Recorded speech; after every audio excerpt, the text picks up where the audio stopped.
da APAN e tenho o prazer de estar aqui a abrir este webinar em que falamos de Digital Marketing Transformation, em que cada dia é mais importante. Tivemos uns anos bastante atípicos. Começamos com uma pandemia. Quem diria que o maior Chief Digital Transformation ia ser uma doença, porque realmente tivemos que ter a capacidade, nós e as empresas, aprender a trabalhar separados, digitalmente, afastados. Isto deu um boom no e-commerce, deu um boom em toda a transformação digital e em toda a jornada digital. De seguida voltamos de uma pandemia, entramos numa guerra na Europa, numa guerra no Médio Oriente, uma inflação atípica.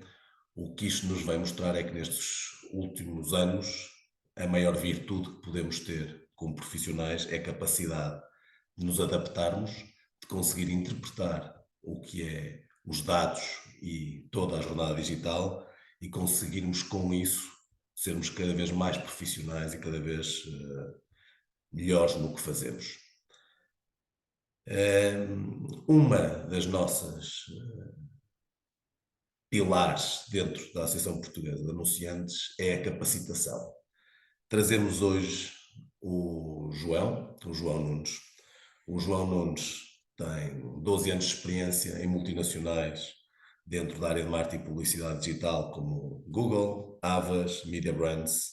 Teve até posteriormente como Vice President de Marketing na Indie Campers, uma empresa portuguesa que vive fundamentalmente no digital, e o João vai nos fazer entrar um bocadinho no que é nesta jornada, vai abordar este tema de forma a que nós possamos sair daqui todos um pouco mais ricos.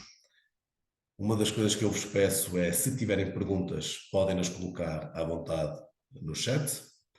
Eu estarei aqui no final para ler as perguntas ao João e tentaremos em conjunto responder. Estejam à vontade. A ideia é abordar o tema da digitalização do marketing e a sua transformação, mas acima de tudo é que saímos daqui todos mais fortes e com mais conhecimento. João, muito obrigado. Vou-te passar a bola. Levas daqui para a frente, que eu fico aqui depois para te ler as perguntas e ajudar-te a responder. Obrigado. Obrigado, Ricardo. Bom dia a todos, antes de mais, e obrigado por terem tirado um pouco do vosso tempo do dia de hoje para assistirem a esta sessão, que muito prazer me dá levar a cabo aqui em conjunto com a APAN e no âmbito, lá está, deste pilar da missão da APAN, que é a educação dos seus associados.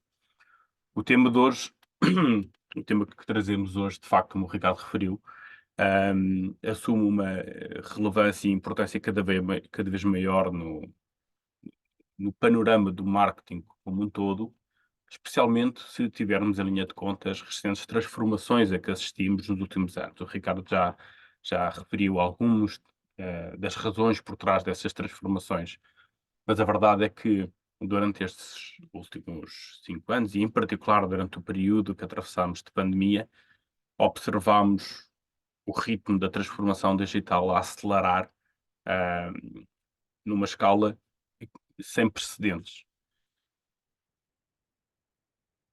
Hoje vamos falar de alguns temas, e que têm como objetivo preparar-vos ou colocar-vos, aware, né, cientes de quais são as ferramentas ao vosso dispor, para que dentro das vossas organizações possam, hum, ou acelerar o caminho para a maturidade digital no marketing, ou iniciar essa jornada. Ahm, e vamos só aqui fazer um preâmbulo. Antes de entrarmos nos detalhes, todos nós que aqui estamos hoje presentes, nós desempenhamos mais do que um papel nas nossas vidas. Não é? Papel de pai, de mãe, de marido, de mulher, mas também um papel de consumidor e um papel de marketer.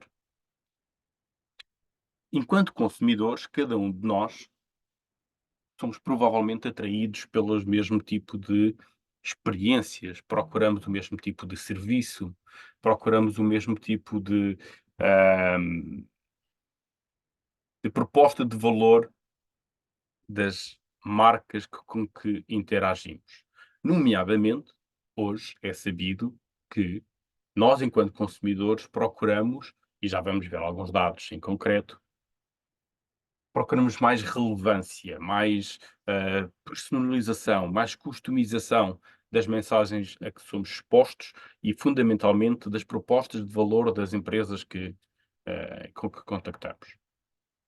Enquanto marketeers, obviamente, nós gostaríamos de que as nossas organizações e o trabalho que nós fazemos dentro das organizações também se aproximasse destas experiências ao consumidor que tanto nos atraem enquanto consumidor. Muitas vezes isso não é possível. Nós sabemos o que é que nos atrai enquanto consumidores, sabemos para onde é que gostamos, como é que gostamos que as marcas nos tratem, e muitas vezes já ao tentar implementar esses mesmos processos dentro da nossa organização, somos deparados com diversos bloqueios, com diversos desafios e não somos capazes de implementar. E hoje vamos tentar encontrar algumas respostas e principalmente algumas ferramentas para que isso aconteça.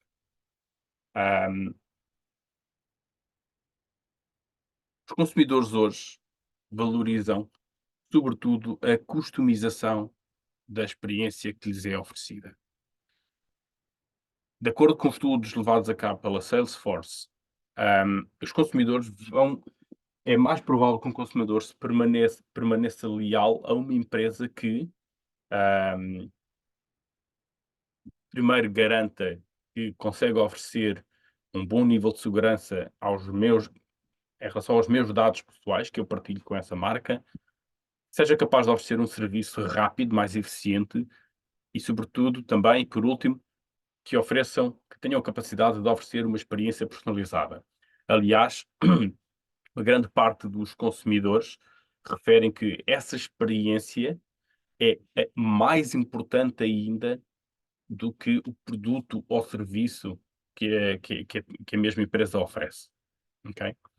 E é verdade que os consumidores hoje estão dispostos a fazer esta troca, a trocar os seus dados pessoais por um valor acrescentado percebido nessa experiência. Hoje vivemos aquilo que se chama uma economia de transformação. São as empresas que são capazes de oferecer elevados níveis de customização e de encenar não só experiências, mas, sobretudo, experiências transformacionais que criam maior valor. E quando nós olhamos, enquanto marketeers, para marcas como Amazon, Netflix, Starbucks ou outras tais, que são capazes de utilizar dados para antecipar interesses, gostos, para antecipar necessidades dos seus consumidores e para, com isso, customizar as mensagens e as ofertas que dirigem aos seus consumidores, tanto online como offline, muitas vezes fica-nos a dúvida porque é que elas conseguem, porque é que outras não conseguem, porque é que a nossa organização não consegue fazer. E a verdade é que não tem só a ver com uma questão, tem obviamente a ver com uma questão de escala, mas não é, não é exclusivo, não é verdade que as empresas com maior escala conseguem fazer isto mais do que as empresas que têm menor escala. Não é uma questão de budget, não é uma questão de, de investimento. Muitas destas ferramentas estão ao dispor e estão disponíveis tanto às pequenas empresas como às grandes organizações. Então, o que é, não é? Quais são as ferramentas e o que é que está na base destas grandes empresas poderem criar poderem encenar estas experiências que efetivamente não só significam que elas acabam por se destacar no mercado versus os seus concorrentes, mas efetivamente são capazes de criar mais receita. Não só por criar relações mais duradouras com os seus consumidores e, com isso, aumentar o seu lifetime value, mas também por conseguirem, muitas das vezes, cobrar um premium no produto ou serviço que prestam, pelo facto de terem algo mais a acrescentar aos seus consumidores. Ora bem, o Ricardo já fez aqui uma ligeira apresentação, posto este contexto, mas gostaria de falar um pouco então de mim, do percurso, e para que vocês percebam algumas da experiência que trago para esta sessão de hoje. Portanto, como o Ricardo referiu, eu tenho hoje, à data de hoje, cerca de 15 anos de experiência nesta área do marketing digital. Iniciei esta caminhada no Google. Depois do Google passei pelas direções do grupo Avas e grupo Media Brands, trabalhando nestas áreas de inovação digital e transformação digital, e sobretudo transformação digital do marketing, incorporando questões como cloud, ferramentas de AdTech e MarTech, e sobretudo utilização de dados para transformar a forma como as organizações fazem e conduzem a sua estratégia de marketing. Fui também presidente da direção do IAB Portugal. Tenho sido convidado regularmente para lecionar matérias relacionadas com esta área de marketing digital na Católica, na Nova, no INDEG e no ISEG.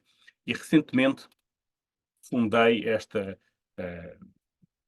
marca de consultoria, esta boutique de consultoria, a Vitrus, que se dedica efetivamente a ajudar pequenas e médias organizações, sobretudo, a transformarem a sua forma de fazer marketing baseado na utilização de dados e tecnologia. Okay? E muito do trabalho que temos vindo a fazer com alguns destes clientes está espelhado mais ou menos nesta forma de pensar que vamos falar hoje. Portanto, nós já sabemos que a personalização é algo que está no nosso top of mind enquanto consumidor. De acordo com a Accenture, efetivamente, 91% dos consumidores estão mais dispostos a comprar uma marca se ela reconhecer os seus hábitos e com isso, conseguir providenciar recomendações de ofertas personalizadas. Nós já sabemos disto e sabemos também que isto só é possível através da captura e utilização pelas marcas dos nossos dados, das nossas informações de preferências e hábitos de consumo. A verdade é que é cada vez mais difícil para as marcas recolherem estes dados. Por um lado, com a retirada iminente dos cookies de terceiros, do suporte aos cookies de terceiros, as marcas já não se podem depositar a base da sua estratégia de marketing na utilização de dados third party, como muitas vezes no nosso mercado isso ainda acontece, que grande parte das marcas que compram publicidade nas grandes plataformas utilizam sobretudo os segmentos da audiência que são providenciados por essas plataformas, e isto vai ter um impacto significativo a partir da segunda metade deste ano para a frente. Por outro lado, a entrada em vigor já no próximo dia 6 de março do DMA, do Digital Markets Act, vem colocar um muito maior nível de responsabilização sobre as organizações na utilização de dados de terceiros, sobretudo que não controlam e que desconhecem a sua fonte e o tratamento que lhes é feito. Isto coloca muito mais pressão sobre as marcas para que evoluam na sua maturidade digital, de forma a que consigam ligar e utilizar os seus dados proprietários, ligar as suas fontes de dados, tanto online como offline, para com isso continuar a prosseguir algumas das atividades que têm feito até agora, nomeadamente os exercícios de segmentação, os exercícios de targeting, os exercícios até de medição não só dos seus investimentos em marketing digital, mas sobretudo também a medição do que é a jornada do consumidor, vai incidir sobretudo numa estratégia digital robusta e na evolução desta maturidade digital. Sem isso, uma grande parte das organizações hoje que dependem de dados de terceiros vão enfrentar sérios desafios já a partir de março para a frente. Então, o que é isto da maturidade digital do marketing? Um dos trabalhos mais robustos levados a cabo nesta área foi feito pela empresa de consultoria estratégica Boston Consulting Group, um trabalho que desde 2018 é levado a cabo por essa consultora, financiado pelo Google. E o que essa consultora, ao longo destes anos, identificou foi um conjunto de comportamentos e use cases demonstrados pelas empresas, que lhes permitiu agrupar estas empresas em 4 níveis, em 4 estágios de maturidade. Desde aquelas que estão num momento nascente da sua jornada de maturidade digital, àqueles que, de acordo com a nomenclatura avançada pela BCG, se encontram num estágio multi-moment. Um estágio multi-moment, o estágio mais alto de maturidade digital, significa que a empresa tem capacidade para levar a cabo uma execução dinâmica da sua estratégia de marketing em todos os canais ou em todos os canais de uma forma concertada e sistematizada, e essa estratégia está claramente orientada para resultados de negócio. É aquilo que se chama uma estratégia omnichannel e muito focada na geração de valor para a organização. O estado nascente, por sua vez, né, no extremo oposto, estamos a falar de empresas que levam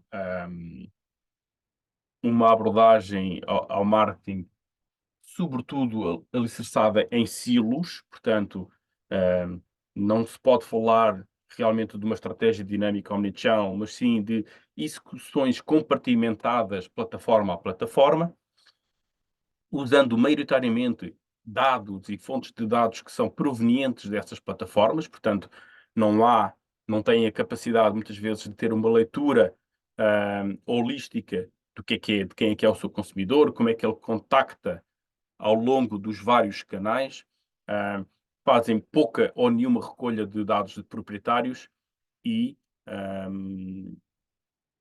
os esforços ou os seus investimentos em marketing digital têm pouca ou nenhuma relação direta a retorno no investimento ou resultados de negócio. Okay? E gerem-se, sobretudo, por outro tipo de métricas. Então, mas qual é que é o efeito disto? Não é? O que é que foi observado e quais é que são realmente as diferenças entre as empresas que estão ao longo destes vários estágios?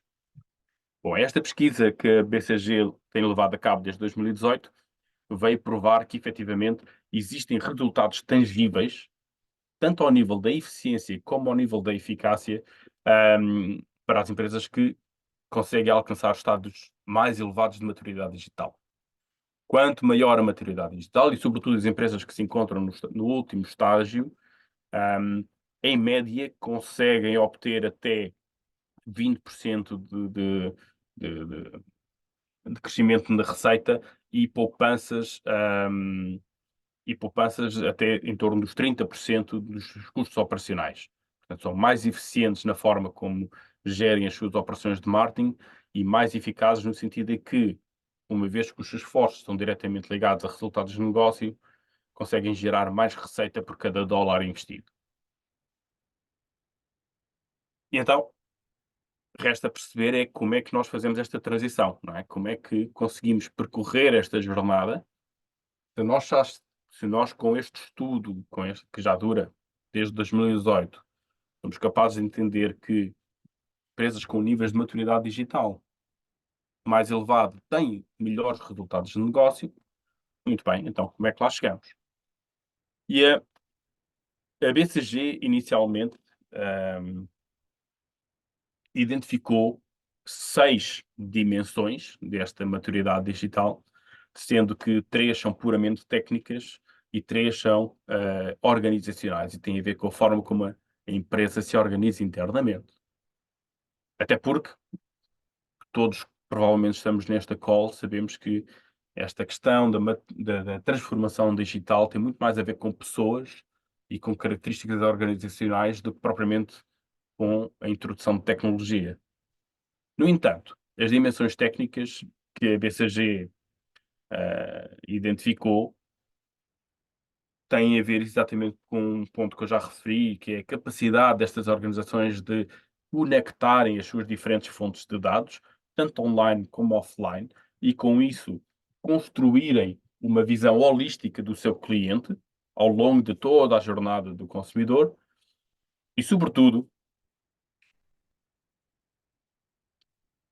com o ter o ownership de uma plataforma tecnológica que lhes permita ativar esses dados de forma integrada. Ok? Portanto, não basta só ter informação, não basta só ter esses dados do nosso lado, como é que nós tiramos partido desses dados e ativamos esses dados?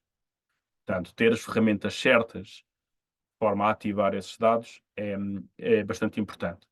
Por último, e este é cada vez mais um desafio à luz daquilo que acontece hoje no espaço regulatório com as mudanças tecnológicas, é ter mecanismos de medição realmente acionáveis. E a medição é um desafio cada vez mais na ordem do dia para uma grande parte dos marketeers. Do ponto de vista da organização, não basta só ter as ferramentas certas, ou como é óbvio, não é? Portanto, foi identificado também neste estudo a importância das organizações se rodearem das parcerias estratégicas certas e de depositarem, não só do ponto de vista até de o modelo de engagement com o parceiro, mas a escolha do parceiro, em que áreas é que vamos escolher esses parceiros, o que é que nós devemos ter dentro da empresa e o que é que devemos depositar fora. Essa distinção, essa diferenciação é cada vez mais importante. Esse pensamento estratégico sobre como é que fazemos o enhancement das nossas capacidades internas com as parcerias estratégicas certas, mas ainda assim mantemos o controle sobre áreas que nos são que são fundamentais à evolução do nosso negócio. É cada vez mais comum as organizações repensarem a forma como estabelecem parcerias com entidades externas, um, depositando para si próprios áreas muito mais, cada vez mais estratégicas, nomeadamente o pensamento estratégico, a componente da medição, componente do tratamento de dados, deixando depois para as parcerias a ativação, a componente mais operacional. Com isto, foi também, obviamente, identificada esta grande necessidade que é se isto é o caminho, se as empresas reconhecem que é cada vez mais importante ter esta diferenciação, então o pensamento de que quais são as competências que eu devo ter internamente? Onde é que eu devo reforçar as minhas equipas? E as skills especializadas é uma dimensão cada vez mais importante desta jornada de transformação digital. E por último, esta cultura agile, que aqui se refere em particular à capacidade da empresa realizar, ter uma cultura de testes rápidos e de aceitar o falhanço e o erro como parte de um processo de aprendizagem. Nesta fase de transição, onde estamos a enfrentar, de facto, esta quase tempestade perfeita provocada pelas alterações regulatórias e alterações tecnológicas, uma grande parte das organizações vão ter que reaprender a forma como fazem marketing digital. Nós estamos a entrar, de facto, num novo paradigma. E, portanto, para reaprender a forma como fazemos marketing digital, nós temos que ter a capacidade para testar, errar e aprender com os nossos erros. Só assim é que vamos chegar, de facto, a um novo estado mais avançado. Aquilo que nós fazemos e aquilo ou melhor, estas dimensões servem para fazer o retrato do nosso estágio atual de maturidade digital. Fazendo um assessment profundo a estas 6 dimensões, somos capazes de identificar o nosso ponto de partida e, com isso, depois de construir uma visão clara de onde é que queremos chegar, identificar quais são os passos que temos que levar a cabo até chegar ao ponto de destino. Okay? Quais são os passos, quais são os use cases que vamos trabalhar para executar e, então, quais são as iniciativas ao longo daquelas 6 dimensões que temos que planear nos próximos meses e, às vezes, até anos.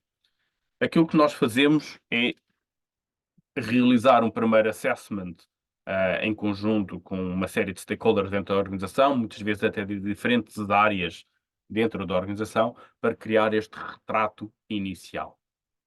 De seguida, muitas vezes com base em processos de colaboração, como workshops interativos, baseados muitas vezes em design thinking, de forma a criar uma visão partilhada do futuro onde queremos chegar. E esse futuro e essa visão está muitas vezes alicerçadas no pensamento de o que é que nós queremos oferecer ao nosso consumidor, que tipo de experiência é que lhe queremos dar, como é que isso vai criar valor para a organização, ok? E depois de identificado esse valor, essa visão de futuro, voltamos muitas vezes a correr este assessment, mas baseado então nessa visão de futuro, para entender qual é o estágio de maturidade digital que nós precisamos ter para executar essa visão. Com base nesse ponto de partida, nesse primeiro assessment e na visão de digital maturity do futuro conseguimos construir em conjunto, conseguimos depois então desenhar esta jornada a percorrer. Esta jornada muitas vezes passa pelo mapeamento dos passos a dar ao longo de cada um destes aceleradores, de cada uma das dimensões, com vista a levar a organização ao longo do tempo do ponto A ao ponto Z. Este é apenas um exemplo de uma framework de maturidade digital que está ao dispor de uma grande parte das organizações e que se podem, uma grande parte destas empresas e organizações podem socorrer-se de parceiros externos para os ajudar nesta jornada, no mapeamento desta jornada e depois na execução daquilo que é necessário para levar a cabo. Este é apenas um modelo. Hoje em dia, no mercado, e dependendo do tipo de organização que estamos a falar, existem diversos modelos de maturidade digital que nós podemos utilizar. A utilização de um ou outro modelo de maturidade digital ou de uma framework de avaliação de maturidade digital tem, sobretudo, a ver com características intrínsecas do negócio. Não há uma certa ou uma errada. O importante é que seja claro o processo que a organização tem que seguir para criar uma jornada que seja acionável. Ou seja, mais uma vez, mapear o ponto inicial, perceber em que ponto é que estamos, criar uma visão de futuro e, com isso, fazer, mapear novamente o estágio de maturidade digital que é necessário para executar essa visão de futuro e, com base nessa análise, não é, entre o ponto A e o ponto Z, identificar quais são os use cases e quais são as iniciativas que são necessárias levar a cabo, prioritizar ao longo do tempo, tendo em conta as capacidades financeiras, capacidades de investimento, parcerias que se possam ativar e construir um roadmap, claro, para a empresa evoluir na sua maturidade digital. Mais tarde, a própria Boston Consulting Group e o Google criaram uma nova versão desta framework de maturidade digital, alicerçada numa nomenclatura interna do Google que eles chamam dos 5 A's. Portanto, tem a ver com uma análise da organização. Este modelo tem a característica de ser altamente alavancado em mídia, e a ativação da mídia digital. Ok? Enquanto o modelo base da BCG olha para outras características, ou melhor, olha para outros elementos além da mídia, outras áreas de ativação além da mídia, este modelo da BCG e do Google olha exclusivamente para a ativação de mídia. Okay?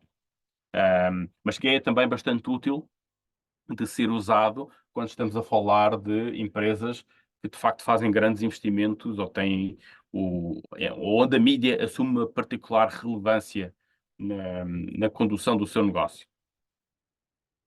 Um outro modelo, antes disso, peço desculpa, é possível a qualquer organização hoje presente aqui neste webinar aceder rapidamente à página onde a Google e a BCG libertaram o seu assessment inicial. E, portanto, através do preenchimento de um survey muito, muito rápido, é possível obter um primeiro resultado do seu nível de maturidade digital. Okay? É uma forma rápida de fazer esse primeiro assessment. Um outro modelo que eu também gosto bastante e que acaba por ser mais completo do ponto de vista de pensamento de marketing é o modelo que a Smart Insights disponibiliza, que, de acordo com um modelo proprietário, o RACE Growth System, classifica a maturidade digital em 5 estágios e olha para 7 dimensões individuais. A grande diferença destas 7 dimensões em relação ao modelo que observámos anteriormente é que estas 7 dimensões oferecem uma perspectiva quase 360 do marketing digital. Não é só mídia, mas é também content, é a experiência digital on-site e off-site que se oferece ao consumidor, é o tipo de mensagem, tanto on-site como fora. Portanto, é um pouco mais completo e oferece também uma, uma ferramenta de análise das capacidades do marketing que permite também o benchmarking com outras empresas do setor. Ok? Portanto, está disponível neste link. Aqui a mensagem é: existem vários modelos de avaliação de maturidade digital. Terá sempre que fazer parte do esforço da organização identificar um modelo que lhe é mais conveniente, no sentido de perceber aquele que melhor se adapta à sua forma de pensar o marketing e o seu negócio, e depois escolher um parceiro que tenha capacidades nesse modelo para conduzir o esforço de implementação. Qualquer modelo, seja ele qual for que venha a ser escolhido, oferece apenas um snapshot. É isso que vocês têm que ter em mente. Não é? Oferece apenas uma fotografia. Seja uma fotografia do momento atual, ou seja uma fotografia do momento onde querem chegar. Aquilo que a organização deve estar preparada é para se rodear ou internamente ou através do estabelecimento de parcerias das competências necessárias para guiar a organização ao longo desse caminho, não é? Entre o momento do snapshot atual e o momento do snapshot que corresponde à sua visão de futuro. Em todos estes frameworks de avaliação de maturidade digital, há sempre elementos que sobressaem como potenciadores da velocidade com que uma organização consegue avançar ao longo da jornada de transformação digital ou não. E sobretudo, foram sempre identificados estes 4 aceleradores. Por um lado, os dados proprietários, a utilização de dados proprietários na ativação de marketing, a capacidade de ter um sistema de medição end-to-end, a capacidade de ter estes loops de feedback e loops de performance ágeis, ok? De forma a ter esta mentalidade de test and learn e rapidamente iterar sobre as suas aprendizagens. E por último, a capacidade das organizações de atraírem talento especializado em muitas das áreas que vão necessitar para evoluir na maturidade digital, que muitas vezes não estão ainda presentes dentro da organização. Eu realço a importância dos dados proprietários. Hoje em dia, e tendo em conta, olhando para o panorama, não é? Tendo em conta estes desafios tecnológicos com a retirada do suporte a cookies de terceiros, a maior responsabilização das organizações ao tratamento de dados, que vai agora ser implementado com a entrada em vigor do DMA, os dados proprietários, ou o chamado First Party Data, assume uma importância determinante. Mas a verdade é que nem todos os setores, historicamente, têm o mesmo tipo de acesso a este tipo de dados. Há setores que, por sua natureza mais transacional, têm um acesso mais direto a dados de consumidor, não é? Nomeadamente retalho, onde há, obviamente, uma natureza transacional muito grande e, portanto, há uma troca de dados como parte do contrato. Mas também os financial services, travel e telecomunicações. Por outro lado, no extremo oposto, está historicamente o setor automóvel, embora hoje em dia muitas destas organizações já incitaram esforços para mitigar esta ausência de acesso a dados, mas as empresas de consumer products também se situam aqui, não é? Portanto, que dependem muitas das vezes de intermediários, nomeadamente dos retalhistas, para colocar os seus produtos no mercado. E muitas vezes são os retalhistas que detêm o ownership dos dados e não as empresas produtoras. No entanto, qualquer empresa pode começar a repensar a forma como olha para o ownership de dados e a trabalhar no sentido de obter cada vez mais, sobretudo quando começam a conseguir encontrar resposta a estas três questões. A primeira é quais são as formas ao meu dispor, que ferramentas é que eu tenho, que iniciativas é que eu posso levar a cabo para recolher dados de alta qualidade e em grande quantidade. Esta é a primeira questão que nós temos que começar a pensar com outros olhos. Depois de recolher os dados, eu tenho que hoje, cada vez mais, fazer uma utilização responsável desses dados. Então, importa à organização pensar quais é que são realmente os casos de uso para os quais eu quero recolher dados e, com base nesses casos de uso e nesses dados recolhidos, como é que eu vou construir audiências relevantes em cima deles, como é que eu os vou tratar. Por último, e a última questão, como é que eu tiro partido disto? Como é que eu crio valor destas audiências? Como é que eu as ativo? De que forma é que eu consigo integrá-las naquilo que eu já faço do ponto de vista de marketing? Como é que eu as uso? Como é que eu uso esses dados para aumentar a eficiência dos meus esforços em mídia? Como é que eu aumento o retorno no investimento? E, sobretudo, aquele ponto que referi é cada vez mais importante hoje para que as empresas tenham a capacidade de recolher dados, que seja clara qual é que é a proposta de troca de valor entre a empresa e o consumidor. Okay? Por um lado, que seja transparente a forma como a empresa vai tratar e usar esses dados, e para o consumidor que seja clara, clara a proposta de valor que vai receber em troca dessa partilha. Depois, para que seja possível então entregar esta promessa do First Party Data, as empresas têm que ter uma estratégia clara para a utilização destes dados proprietários. E essa estratégia clara passa ou começa por desenvolver objetivos estratégicos para orientar não só a recolha, mas também que investimento é que vai ser feito na ativação desses dados.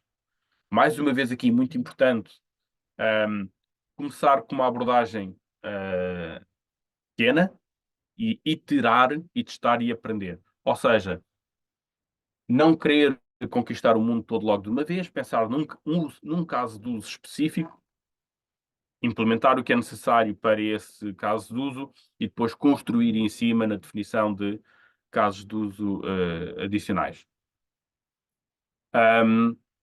Obviamente,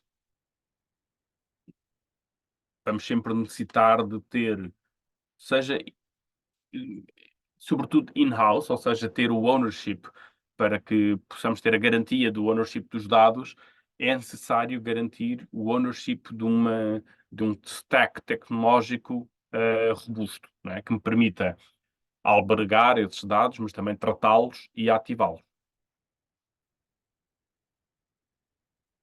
Para a definição desta estratégia de utilização de dados, a nossa recomendação é sempre começar com esta visão. Um, e a visão para o uso de dados de consumidor dentro da organização deve sempre começar por tentar encontrar resposta a algumas questões, como por exemplo, qual é que é o valor que esperamos acrescentar à organização por utilizar dados de consumidor e de que forma é que nós queremos que isso contribua para os resultados de negócio. Quando tratamos de uma empresa com várias marcas, muitas vezes essas marcas têm objetivos diferentes, então convém mapear o que é que significa para cada marca o uso de dados, de que forma é que cada marca os quer ativar. É muito importante que não pensemos só numa perspectiva de marca, de empresa, mas que pensemos também na perspectiva de consumidor. O que é que nós vamos dar ao consumidor a mais, de forma a que ele esteja disposto a fornecer esses dados? Qual é o valor que estamos dispostos a dar? E depois, com isto, vamos pensar em que tipo de estratégias, que tipo de iniciativas é que vamos querer levar a cabo para recolher esses dados, tratá-los e ativá-los. A resposta a estas questões acaba por, muitas vezes, ser o suficiente para criar uma visão de alto nível. Estas visões de alto nível, estão aqui alguns exemplos, podem, podem ter diferentes aspectos, podem servir diferentes propósitos, nomeadamente a utilização de dados em marketing, como por exemplo aqui o exemplo da BMW, não é? Que quer utilizar dados para ganhar um edge competitivo na forma como conduz o seu marketing em relação aos seus concorrentes. Da Coca-Cola, por exemplo, a utilização de dados tem tudo a ver com o poder criar novas experiências de produto que sejam mais tailored aos gostos e às preferências de consumo dos seus consumidores. A Just Eat, por exemplo, quer utilizar dados para melhorar a experiência de cliente dentro dos seus restaurantes. E, por exemplo, no caso desta empresa dos Emirados Árabes Unidos, o grande objetivo era monetizar os seus dados e criar toda uma nova linha de negócio através da venda de dados a retalhistas. Óbvio, este vai sempre depender da organização e por isso é muito importante que cada organização faça este exercício para si próprio, tendo em conta os seus objetivos de negócio e o seu propósito e pensar como é que a utilização de dados pode ajudar. Com base nisto, nós poderemos estar em condições de construir um mapa estratégico que este é só um exemplo daquilo que utilizamos na Vitros, mas pode assumir outro formato. O importante é que responda a estas questões. Qual é que é o principal objetivo para a utilização de dados dentro da nossa organização? Depois disto, e no caso de termos marcas distintas, quais é que são os grandes objetivos para cada uma dessas marcas que derivam do objetivo principal para a organização? Depois desses objetivos, quais são as ativações, tendo em conta esses objetivos para cada uma das marcas, quais é que são as formas de ativar dados, as campanhas que queremos levar a cabo e que usam dados e de que forma é que elas me vão ajudar a aproximar-me a atingir os meus objetivos. Por que é útil pensar nesta forma? Porque quando eu defino primeiro a forma como quero ativar dados, eu consigo imediatamente perceber que tipo de dados é que eu preciso de ter para executar cada uma dessas campanhas.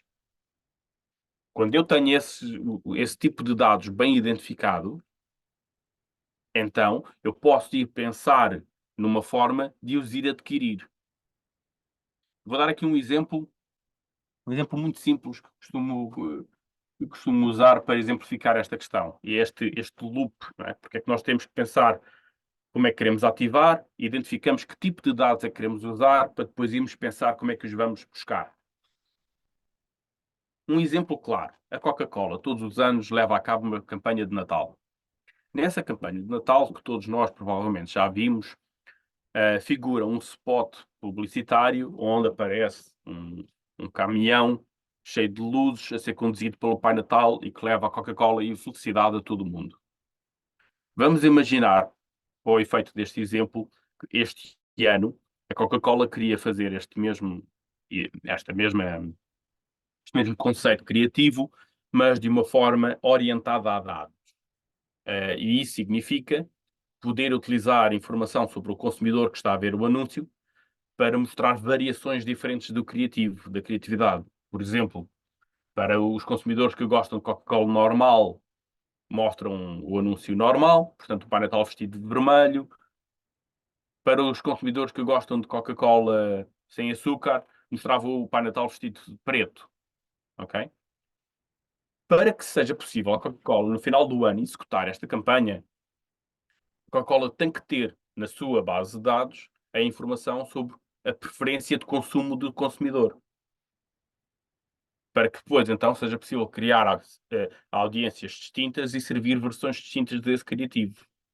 Para que a Coca-Cola, no final do ano, tenha na sua base de dados informação suficiente sobre a preferência de consumo dos seus consumidores, ao longo do ano vamos ter que pensar em iniciativas para recolher essa data, nomeadamente criando passatempos, criando desafios, criando quizzes que perguntem ao consumidor de que Coca-Cola é que ele gosta mais. Ok? Portanto, e aí é uma tática de aquisição. Algumas ideias para a recolha de dados proprietários. Hoje em dia podemos recolher estes dados em várias formas, seja através do nosso site ou interações na nossa app, seja através das interações que os utilizadores vão fazendo com a nossa mídia. Surveys e dados offline são muito importantes porque permitem-nos muitas vezes recolher dados pessoais.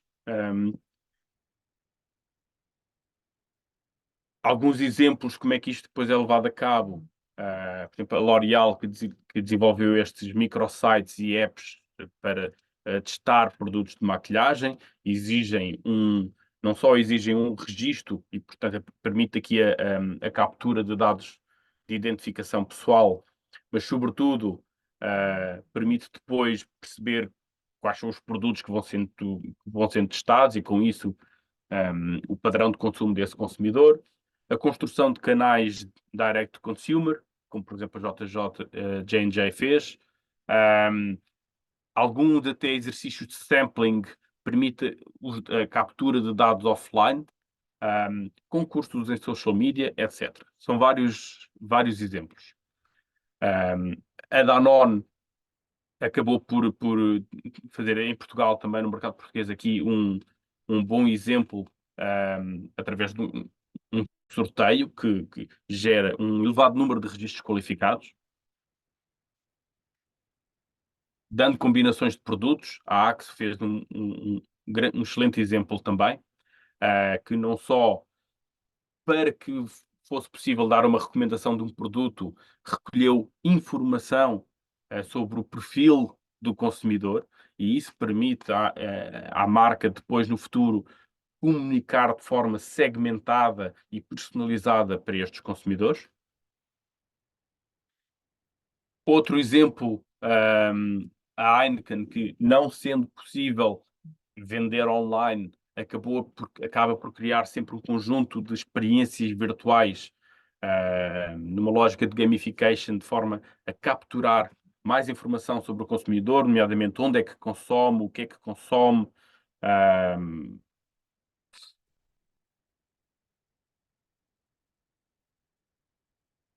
pronto, dando recompensas pelo consumo, etc. Ativar dados. Vários use cases de ativação de dados pessoais. O importante é, de facto, entender quais destes é que são relevantes para a organização e mapeá-los ao longo da jornada de evolução de maturidade digital. Nem todos vão ser possíveis no início. Quais é que são aqueles que nós queremos ativar nos próximos 6 meses, nos próximos 12 meses, nos próximos 18, e este trabalho nós ajudamos a fazer com as empresas, tendo em conta aquela visão de maturidade digital. Eu vou-vos deixar, depois, este deck, já agora, eu não referi isto no início, este deck irá ser partilhado no final, porque vocês poderão ver estes exemplos no final. Portanto, agora aqui, tendo em conta também o tempo, eu vou avançar e vou chegar aqui ao final e abrir o painel para quaisquer questões que tenham.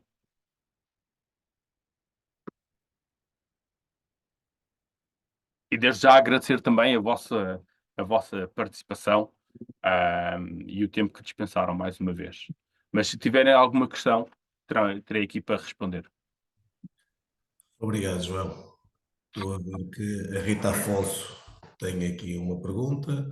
No que respeita ao valor que acrescentamos ao consumidor para que ele esteja predisposto a fornecer os seus dados, consegue dar um ou dois exemplos práticos de uma boa proposta de valor de uma empresa para o seu consumidor, preferencialmente enquadrado na área de negócio de retalho alimentar? Muito bem. Retalho alimentar. Não tenho aqui nenhum exemplo, mas tenho, por exemplo, esta questão da questão. O exemplo da Heineken, eu creio que é um bom exemplo. Não é um exemplo de retalho alimentar, mas é um bom exemplo de como, por exemplo, a Heineken em França, o que fez foi criar um chatbot baseado no Facebook Messenger e que, na prática, o que fazia era, sempre que um consumidor estivesse num qualquer local a consumir uma cerveja da marca, uma bebida da marca, poderia tirar uma foto a esse momento de consumo e enviá-lo para o bot em causa. E o que isto tinha aqui inerente um mecanismo de recompensa, que quanto mais os consumidores consumiam e quanto mais fotos enviassem, havia uma troca por pontos e, portanto, poderiam depois fazer o redeem desses pontos em promoções, numa bebida gratuita, etc. Qual é que é o mecanismo que está aqui em questão? A troca de valor tem que ser perceptível para o consumidor. Obviamente, neste caso, a bebida gratuita era, ou o valor em dinheiro, era uma proposta de valor bastante apelativa. E esta lógica de gamification faz com que o utilizador esteja disposto a dar os seus dados. Como isto era feito através do Facebook Messenger, na página da marca, era possível logo a captura dos dados que identificavam esse consumidor. Portanto, não só havia, de facto, um aumento da frequência de consumo, porque havia aqui uma proposta de valor no final, e, portanto, o consumidor era incentivado a consumir para ganhar o prémio no final, como também havia a troca de dados. E, portanto, a Heineken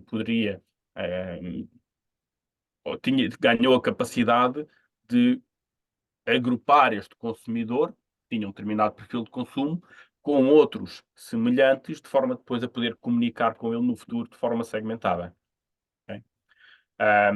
Esta lógica de gamification resulta sempre bem e pode ser, no caso de retalhistas, e sobretudo no caso do retalho alimentar, como nós sabemos que é muito alavancado numa lógica também promocional e de discount, muitas das vezes, a obtenção de promoções exclusivas ou a obtenção de cupons de desconto ou descontos em cartão, esta lógica quase promocional, não diretamente no preço do produto, mas numa lógica de consumo continuado, é um apelativo suficiente para que o consumidor queira ir trocando os seus dados ao longo do tempo.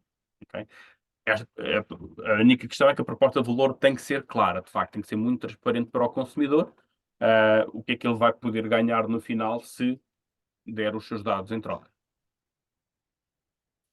Estes são apenas alguns exemplos, mas se quiser, Rita, depois podemos falar em offline e posso fornecer alguns exemplos específicos do setor.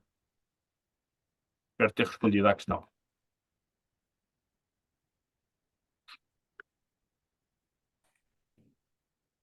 Não sei se existem mais questões, pelo menos nem no chat nem no Q&A estão colocadas.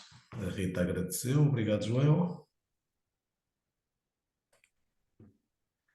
Vamos dar aqui mais uns minutinhos para refletir em toda a informação e a ver se surge alguma dúvida.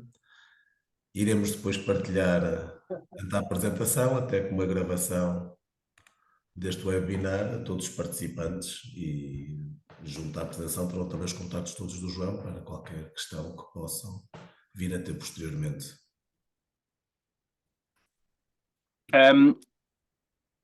É isso, sim. Qualquer questão, ou através dos meus contactos diretos, ou através aqui da relação com a APAN, estarei sempre disponível para esclarecer quaisquer. Bem, não está a surgir mais nenhuma pergunta, João. Só me resta agradecer Obrigado eu, Ricardo, foi um prazer. e de forma resumida conseguires ajudar-nos a ser mais fortes a interpretar os dados e todas estas incertezas dos dias de hoje. Obrigado pelo convite, mais uma vez. Espero ter sido interessante e relevante. E, mais uma vez, qualquer questão de futuro, tenho todo o prazer em voltarmos a falar. Claro que sim. Espera aí, aqui qualquer coisa. Não, está o António Santos a agradecer. Muito interessante a abordagem. Não é perguntas. Obrigado, António. Assim sendo, muito obrigado a todos. Damos por terminado e ainda iremos enviar durante esta semana tanto o vídeo como a apresentação. Obrigado e bom dia. Obrigado e um bom dia.